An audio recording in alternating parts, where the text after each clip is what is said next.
William Shakespeare کی مشہور کہانی ہیملیٹ۔ ایک زمانے میں ڈنمارک کا ایک خوبصورت محل تھا۔ وہاں کا بادشاہ بہت اچھا آدمی تھا۔ اس کا بیٹا تھا شہزادہ ہیملیٹ، بہت ہوشیار، پڑھا لکھا اور اپنے باپ سے بہت پیار کرنے والا لڑکا۔ ایک دن اچانک بادشاہ مر گیا۔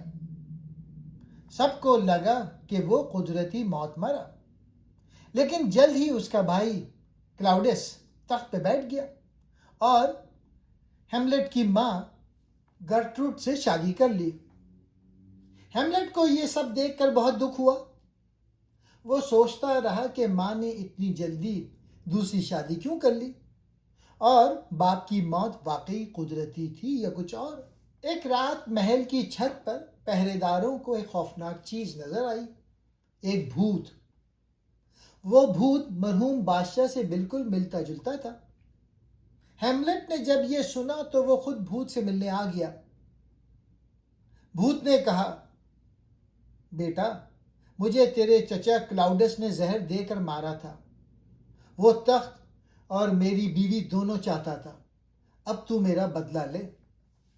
ہیملیٹ کے دل میں آگ بھڑک اٹھی، لیکن وہ سوچا کہ پہلے یقین کر لوں۔ اس لیے اس نے فیصلہ کیا کہ وہ پاگل بننے کا ڈرامہ کرے گا۔ اس طرح کلاؤڈس کو شک نہیں ہوگا۔ وہ عجیب عجیب باتیں کرنے لگا، کبھی ہنستا، کبھی روتا، کبھی پاگل کی طرح بولتا۔ سب کو لگا کہ ہیملیٹ واقعی پاگل ہو گیا ہے۔ ہیملیٹ کی ایک بہت پیاری محبوبہ تھی، اوفیلیا۔ وہ بہت معصوم اور نرم دل لڑکی تھی، لیکن ہیملیٹ نے پاگل پن کے ڈرامے میں اوفیلیا سے بھی بہت برا سلوک کیا۔ اس نے کہا، میں تجھ سے پیار نہیں کرتا۔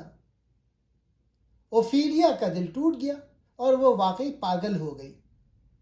ایک دن وہ پھولوں کے ساتھ ندی میں چلی گئی اور وہاں ڈوب کر مر گئی۔ یہ منظر بہت اداس ہے۔ پرانی تصویر میں اوفیلیا کو پانی میں تیرتے دکھایا جاتا ہے۔ ہیملیٹ کو یہ یقین دلانے کے لیے کہ ایک دن اس نے ایک ڈرامہ منگوایا۔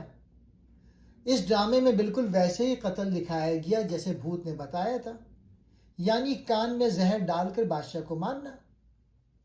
جب کلاؤڈس نے یہ دیکھا تو اس کا چہرہ سفید پڑ گیا۔ وہ گھبرا کر اٹھ کر چلا گیا۔ اب ہیملیٹ کو پورا یقین ہو گیا کہ چچا ہی قاتل ہے۔ ایک دن ہیملیٹ نے اپنے دوست ہوریوٹو سے بات کی۔ وہ کہتا رہتا تھا، زندگی بہت عجیب ہے، جینا چاہیے یا مر جانا چاہیے۔ وہ مشہور جملہ یہ ہے، ہونا یا نہ ہونا، یہی سوال ہے۔ اب کلاؤڈس کو بھی ڈر لگنے لگا۔ اس نے ہیملیٹ کو انگلینڈ بھیجنے کی سازش کی تاکہ وہاں اسے مار دیا جائے، لیکن ہیملیٹ واپس آ گیا۔ ادھر اوفیلیا کے بھائی لیریٹس کو بھی بہت غصہ تھا، کیونکہ اس کا باپ پولینیس، جو اتفاق سے ہیملیٹ کے ہاتھوں مر گیا تھا، اب لیریٹس کو غصہ یہ تھا کہ وہ بدلہ لے اپنے باپ کے مرنے کا ہیملیٹ سے۔ کلاؤڈس نے لیریٹس کو بھڑکایا اور دونوں نے مل کر ہیملیٹ کو مارنے کی سازش کی، ایک زہریلی تلوار اور زہریلا مشروب۔ آخر میں ایک بڑی تلوار بازی کا مقابلہ ہوا۔ گرٹروڈ، جو کہ ہیملیٹ کی ماں تھی، اس نے غلطی سے زہریلا مشروب پی لیا اور مر گئی۔ لیریٹس نے زہریلی تلوار سے ہیملیٹ کو زخمی کیا، لیکن ہیملیٹ نے بھی وہی تلوار لے کر لیریٹس کو مار دیا۔ ہیملیٹ نے زخمی ہونے سے پہلے کلاؤڈس کو زہر کا پیالہ پلا کر اور تلوار سے مار دیا، اور آخر میں خود ہیملیٹ بھی مر گیا۔ محل میں خون کی ندی بہہ گئی۔ سب مر گئے، کلاؤڈس، گرٹروڈ، لیریٹس، ہیملیٹ۔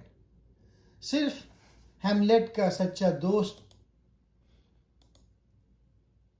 ہوریوٹو، صرف وہ زندہ بچ گیا۔ پھر ناروے کا شہزادہ آیا اور ڈنمارک کے تخت لے لیا۔ بس یہی تھی ہیملیٹ کی اداس اور گہری کہانی۔ ایک شخص جو بدلہ لینا چاہتا تھا، لیکن اتنا سوچتا تھا کہ سب کچھ تباہ ہو گیا۔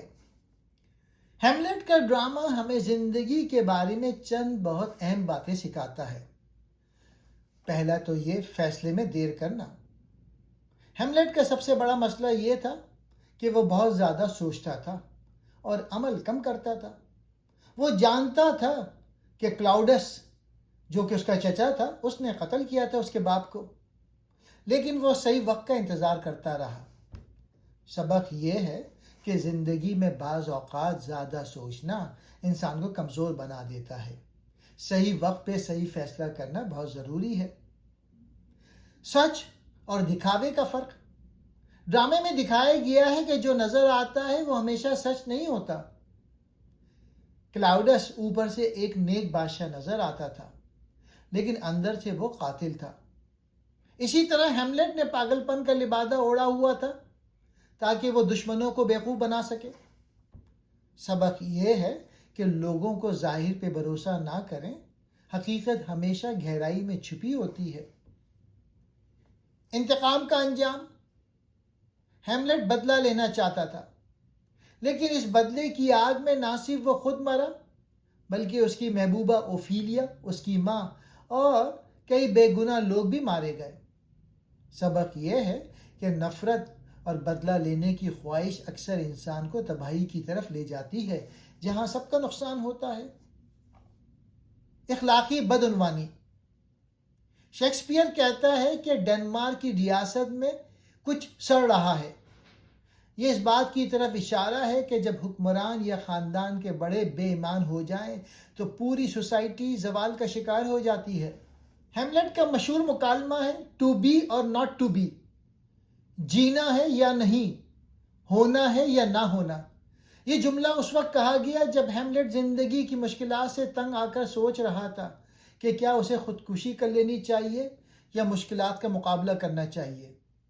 یہ انسان کی ہمت اور مایوسی کے درمیان جنگ کو ظاہر کرتا ہے۔ ہیملیٹ ہمیں سکھاتا ہے کہ شک اور بدلہ لینے کی تڑپ انسان کے سکون کو برباد کر دیتی ہے۔ یہ ایک ایسی ٹریجڈی ہے جہاں ہیرو کی اپنے سوچنے کی بیماری اسے موت کے منہ تک لے جاتی ہے۔ ہیملیٹ شیکسپیئر کا سب سے مشہور اور سب سے زیادہ زیر بحث ڈرامہ ہے۔ یہ صرف ایک قتل اور بدلے کی کہانی نہیں بلکہ انسانی نفسیات، اخلاقی کشمکش، سیاسی چالوں، خاندان کے رشتوں اور انسان کی اندرونی کمزوریوں کی ایک گہری تشویش پیش کرتا ہے۔ یہ ڈرامہ اس بات کا ثبوت ہے کہ انسان جب انصاف اور بدلے کے درمیان پھنس جاتا ہے تو اس کے فیصلے کیسے بکھر جاتے ہیں۔ ہیملیٹ کی شخصیت دنیا کے ادب میں سب سے پیچیدہ کرداروں میں شمار ہوتی ہے۔ کبھی وہ شدید غم میں ڈوبا ہوا دکھائی دیتا ہے، کبھی پاگل پن کا ڈرامہ کرتا ہے، کبھی دانشمند بنتا ہے اور کبھی بدلے کی آگ میں بے قابو ہو جاتا ہے۔ کہانی کا ابتدائی ماحول۔ ڈرامے کا آغاز ایک خوفناک منظر سے ہوتا ہے۔ رات کے وقت محل کی فصیل پر بادشاہ کا بھوت نمودار ہوتا ہے۔ محافظ حیران ہو جاتے ہیں اور فوراً شہزادے ہیملیٹ کو اطلاع دیتے ہیں۔ یہ منظر ڈرامے میں آنے والے طوفان کی پہلی علامت ہے۔ ہیملیٹ پہلے ہی دکھی تھا کیونکہ اس کا والد اچانک انتقال کر گیا تھا اور ابھی اسے صدمے سے نکلنے کا موقع بھی نہیں ملا تھا کہ اس کی ماں نے چند ہی ہفتوں بعد ہی اس کے چچا کلاؤڈس سے شادی کر لی۔ ہیملیٹ کے دل میں یہ شادی بے وفائی کا سب سے بڑا ثبوت تھی۔ ماں کے اس فیصلے نے اس کے ذہن میں بد اعتمادی کی آگ بھڑکا دی۔ بادشاہ کے بھوت کی حقیقت۔ جب ہیملیٹ رات کو محل کی فصیل پہ جاتا ہے تو بھوت اس سے براہ راست بات کرتا ہے۔ بھوت اسے بتاتا ہے وہ قدرتی موت سے نہیں مرا بلکہ قتل کیا گیا۔ قاتل اس کا اپنا بھائی تھا۔ اسی بھائی نے محل کی لالچ میں اسے سوتے وقت زہر دے کے مارا، پھر اس نے ہیملیٹ کی ماں سے شادی کر لی۔ یہ خبر ہیملیٹ کو اندر سے توڑ دیتی ہے۔ بھوت حکم دیتا ہے کہ بدلہ لو لیکن اپنی ماں کو نقصان نہ پہنچانا۔ یہ لمحہ پوری کہانی کا سب سے اہم موڑ ہے۔ اس کے بعد ہیملیٹ کی شخصیت بدل جاتی ہے۔ وہ انصاف اور اخلاقی ذمہ داری کے درمیان پھنس جاتا ہے۔ ہیملیٹ کی نفسیاتی الجھن۔ ہیملیٹ بدلہ لینا چاہتا ہے مگر فوراً قدم نہیں اٹھاتا۔ اسے لگتا ہے کہ شاید بھوت کوئی شیطانی دھوکہ نہ ہو۔ وہ سوچتا ہے کہ اگر اس نے غلط شخص کو مار دیا تو کیا ہوگا۔ یہی سوچیں اسے اندر سے کمزور بنا دیتی ہیں، اور یہی مشہور مکالمہ آتا ہے، جینا بہتر ہے یا مر جانا۔ یہ انسانی ذہن کی سب سے بڑی کشمکش ہے۔ کیا زندگی کی تکلیفیں برداشت کرنا بہتر ہے یا موت سب مسائل کا حل ہے؟ ہیملیٹ کے دل میں بدلا ہوا جذباتی طوفان چل رہا ہے جو پورے ڈرامے کا رنگ بدل دیتا ہے۔ اوفیلیا اور ہیملیٹ کی ٹوٹی ہوئی محبت۔ ہیملیٹ کی زندگی میں ایک نرم گوشہ بھی تھا، اوفیلیا۔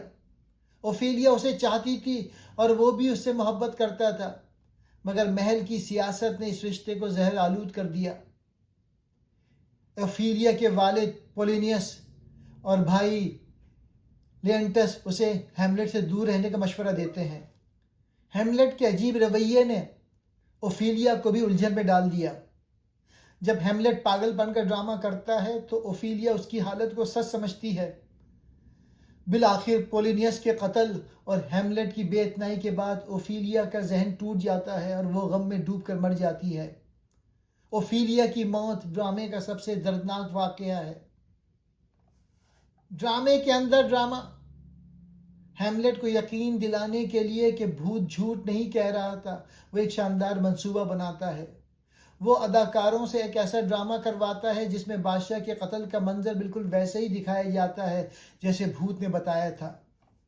جب چچا کلاؤڈس اس منظر کو دیکھتا ہے تو گھبرا کر اٹھ جاتا ہے۔ یہ ہیملیٹ کے لیے اشارہ تھا کہ چچا واقعی مجرم ہے۔ یہ منظر شیکسپیئر کی تخلیقی طاقت کی بہترین مثال ہے۔ پولونیس کا قتل اور مزید پیچیدگیاں۔ ملکہ سے بات کرتے ہوئے ہیملیٹ غصے میں آ جاتا ہے۔ پردے کے پیچھے کوئی ہلچل محسوس ہوتی ہے۔ وہ سمجھتا ہے کہ چچا کلاؤڈس چھپا ہوا ہے۔ وہ خنجر مار دیتا ہے۔ پردہ ہٹتا ہے اور وہاں سے پولینیس نکلتا ہے۔ یہ قتل ہیملیٹ کی زندگی میں تباہی کا نیا دروازہ کھولتا ہے۔ اس کے بعد اوفیلیا پاگل ہو جاتی ہے۔ اوفیلیا کا بھائی لیریٹس بدلے کے لیے بے چین ہو جاتا ہے۔ چچا کلاؤڈس موقع دیکھ کر نئی سازشیں بناتا ہے۔ ہیملیٹ کو فوراً ملک بدر کر دیا جاتا ہے۔ آخر کار بدلے کی جنگ۔ کہانی کا آخری حصہ مکمل سازشوں سے بھرا ہوا ہے۔ چچا کلاؤڈس اور لیریٹس مل کر ایک خطرناک منصوبہ بناتے ہیں۔ لیریٹس اور ہیملیٹ کے درمیان تلواروں کا مقابلہ۔ لیریٹس کی تلوار میں زہر، ایک زہریلی شراب۔ مقصد ہیملیٹ کو ہر صورت مار دینا ہے۔ لڑائی شروع ہوتی ہے۔ ہیملیٹ زخمی ہو جاتا ہے، مگر تلواریں بدلنے سے لیریٹس بھی زخمی ہو جاتا ہے۔ اس دوران ملکہ غلطی سے زہریلی شراب پی لیتی ہے اور تڑپ کے مر جاتی ہے۔ لیریٹس مرنے سے پہلے سچ اگل دیتا ہے کہ پوری سازش چچا کی تھی۔ افسوسناک انجام۔ اب ہیملیٹ کے دل میں صرف ایک ہی مقصد رہ جاتا ہے، چچا کلاؤڈس کو انجام تک پہنچانا۔ وہ آخری طاقت جمع کر کے چچا کو قتل کر دیتا ہے، لیکن زہر اس کے جسم میں پھیل چکا ہوتا ہے۔ ہیملیٹ بھی چند لمحوں بعد مر جاتا ہے۔ یوں ڈرامے کے آخر میں ہیملیٹ مر جاتا ہے، اس کی ماں مر جاتی ہے، لیریٹس مر جاتا ہے، کلاؤڈس مر جاتا ہے، محل تباہ ہو جاتا ہے۔ کہانی کے تمام مرکزی کردار اپنے غلط فیصلوں کا خمیازہ بھگتتے ہیں۔ مجموعی پیغام اور نتیجہ۔ ہیملیٹ بدلے، کمزوری، سیاست، وفاداری اور انسانی ذہن کی پیچیدگیوں کا ایک مکمل تجزیہ ہے۔ سچ ہمیشہ چھپ نہیں سکتا۔ ہیملیٹ کے والد کا قتل چھپایا گیا، مگر آخر کار سچ سامنے آ گیا۔ جھوٹ اور ظلم وقتی طور پہ کامیاب ہو سکتے ہیں، مگر سچ دیر سے ہی صحیح ظاہر ہو جاتا ہے۔ جلد بازی نقصان پہنچاتی ہے۔ ہیملیٹ نے غصے میں آ کر پولینیس کو قتل کر دیا تھا، جو اصل مجرم نہیں تھا۔ غصے اور جلد بازی میں لیا گیا فیصلہ اکثر پچھتاوے کا سبب بنتا ہے۔ طاقت اور اقتدار انسان کو اندھا کر دیتا ہے۔ کلاڈیس نے اقتدار کے لیے اپنے ہی بھائی کو قتل کر دیا۔ جب اقتدار دل پہ حاوی ہو جائے تو انسان رشتے، اخلاق اور خدا سب کچھ بھول جاتا ہے۔ برے اعمال کا انجام برا ہوتا ہے۔ کلاڈیس نے سازش، زہر اور دھوکے کا سہارا لیا، مگر آخر کار خود بھی تباہ ہو گیا۔ ظلم اور فریب کرنے والا آخر کار خود ہی اپنے جال میں پھنس جاتا ہے۔ ماں باپ کے فیصلے بچوں پر اثر ڈالتے ہیں۔ ہیملیٹ کی ماں کی جلد بازی کی شادی نے ہیملیٹ کو اندر سے توڑ دیا۔ والدین کے فیصلے بچوں کی ذہنی اور جذباتی زندگی پر گہرا اثر ڈالتے ہیں۔ بدلہ مسئلے کا حل نہیں۔ ہیملیٹ کو بدلہ لینا تھا، مگر بدلے نے کئی بے گناہوں کی جان لے لی۔ بدلہ لینے سے مسئلہ حل نہیں ہوتا بلکہ مزید خراب ہو جاتا ہے۔ ہیملیٹ ہمیں سبق سکھاتا ہے کہ سچ، صبر اور انصاف ہی اصل طاقت ہیں۔ طاقت، بدلہ اور غرور انسان کو تباہ کر دیتے ہیں۔ صحیح وقت پہ صحیح فیصلہ کرنا زندگی کی کامیابی ہے۔ شکریہ۔